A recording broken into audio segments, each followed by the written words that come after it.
दोस्तों, आज हम आपको हनुमान जी की पूंछ का रहस्य बताने जा रहे हैं। इस कथा के माध्यम से एक बार की बात है, कैलाश पर्वत पर माँ पार्वती अपने दिन भर की पूजा अर्चना में व्यस्त थी। तभी उन्हें रावण कैलाश पर्वत की ओर आता दिखाई दिया।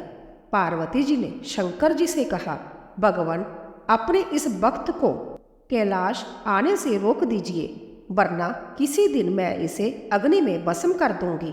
यह जब भी आता है मैं बहुत असहज हो जाती हूँ। यह बात मुझे बिल्कुल भी पसंद नहीं है। आप इसे समझा दीजिए, यह कैलाश में प्रवेश ना करे। शिवजी जानते थे कि पार्वती सिर्फ उनके वरदान की मर्यादा रखने के लिए रावण को कुछ नहीं कहती। वह चुपचाप उठकर बाहर आकर देखते हैं रावण नंदी को परेशान कर रहा है। शिवजी को देखते ही वह हाथ जोड़कर प्रणाम करता है। प्रणाम महादेव, आओ दशनानन, कैसे आना हुआ?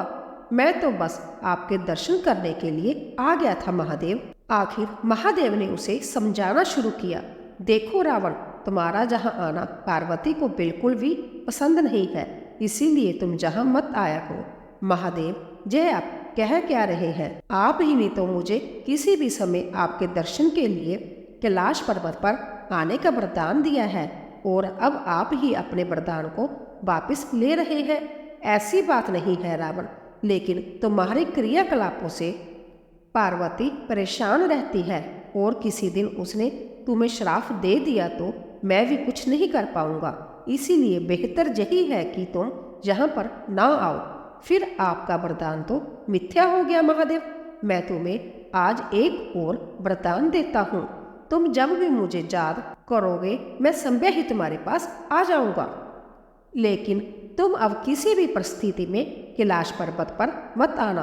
अब तुम यहाँ से जाओ, पार्वती तुमसे बहुत रुष्ट है। रावण चला जाता है। समय बदलता है। हनुमान जी रावण की स्वर्ण नगरी लंका को जलाकर राख करके चले जाते हैं, और रावण उनका कुछ नहीं कर सकता है। वह सोचते सोचते परेशान हो जाता है कि आखिर उस हनुमान में इतनी शक्ति आई कहाँ से। परेशान होकर वह महल में ही स्थित शिव मंदिर में जाकर शिव जी की प्रार्थना आरंभ करता है। जटाटवी गले जल प्रहापावित स्थले, गले अवलंब्य लंबिता भुजंग तुम मालिकाम। उसकी प्रार्थना से शिव प्रसन्न होकर प्रकट होते हैं। रावण अभिभूत होकर उनके चरणों में गिर पड़ता है। कहो दशनानन, कैसे हो? शिव जी पूछते हैं। आप अंतर्जामी हैं महादेव, सब कुछ जानते हैं प्रभु। एक अकेले बंदर ने मेरी लंका को और मेरे दर्प को भी जलाकर राख कर दिया है। मैं जानना चाहता हूँ कि यह बंदर जिसका नाम हनुमान है आखिर कौन है? और प्रभु, उसकी पूंछ तो और भी ज्यादा शक्तिशाली थी।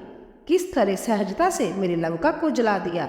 मुझे बताइए कि यह हनुमान कौन है?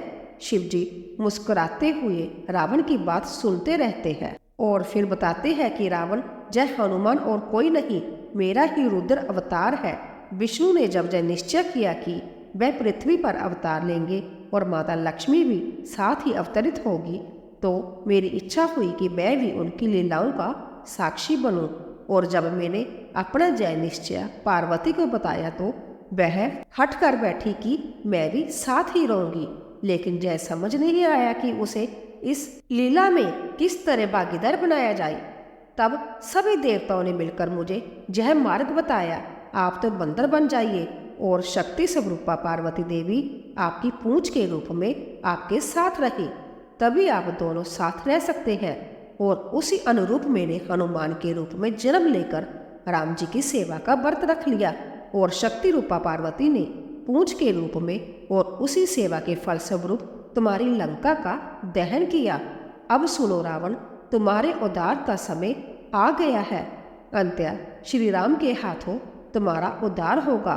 मेरा परामर्श है कि तुम युद्ध के लिए सबसे अंत में प्रस्तुत होना, जिससे कि तुम्हारा समस्त राक्षस परिवार भगवान श्री राम के हाथों से मोक्ष को प्राप्त करे और तुम सभी का उद्धार हो जाए। रावण को सारी परिस्थिति का ज्ञान होता है, और उस अनुरूप वह युद्ध की तैयारी करता है, और अपने पूरे परिवार को राम जी के समक्ष युद्ध के लिए पहले भेजता है, और सबसे अंत में संभव मोक्ष को प्राप्त होता है। तो दोस्तों, अगर आपको यह कहानी पसंद आई हो तो वीडियो को एक लाइक अवश्य कर दीजिएगा और वीडियो को शेयर करके चैनल को सब्सक्राइब जरूर कर लें। धन्यवाद।